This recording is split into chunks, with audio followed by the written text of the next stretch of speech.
कादिर जिलानी की विलादत हुई, मेरे पाक नबी जलवागर हुए। सिर्फ जलवागर नहीं हुए, मेरे नबी ने कहा आताकल्लाहु इब्नन वहुवा वलिय्युन। मेरे पाक नबी ने कहा ऐ अब्दुल कादिर जिलानी, तू इतनी शान वाला है, तू अल्लाह का वली बन के आया।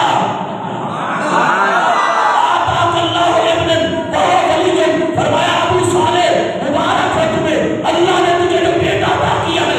लोग 40 साल इबादत करके वली बनते हैं, लोग 20-20 साल इबादत करके वली बनते हैं, लोग चिल्ले काट के वली बनते हैं, रियासतें करके वली बनते हैं।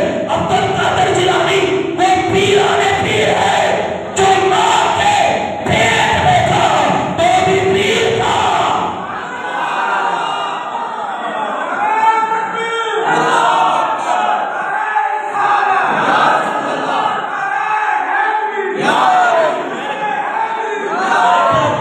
मेरे पाक नबी जलवागर हुए, फरमाया या अबा सालिह आताकल्लाहु इब्नन वहुवा वलिय्युन। सुनिए बड़ी तवज्जो से, ये जो अगले जुमले हैं सुनेंगे तो क्या हो जाएंगे।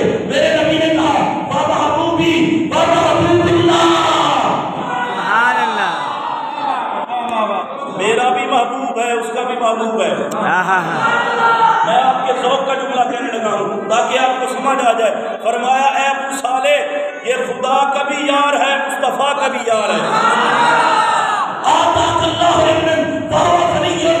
मेरे नबी ने कहा ये कोई आम बच्चा नहीं, ये अल्लाह का वली बन के आया है। व महबूबी व महबूबुल्लाह व सयकूनु लहू शानन फिल औलिया वल अक़ताब का शानी बैनल अंबिया व रुसूल। मेरे नबी ने कहा अबू सालेह तुम्हें मुबारक हो जो मेरा मकाम नबियों में है, वही अब्दुल कादिर जिलानी का मकाम वलियों में। बस इतना ही, ऐसे टाइम में ज्यादा लेना इंशाअल्लाह, यही लग गया मैं बाबा क्या छो सुभान अल्लाह।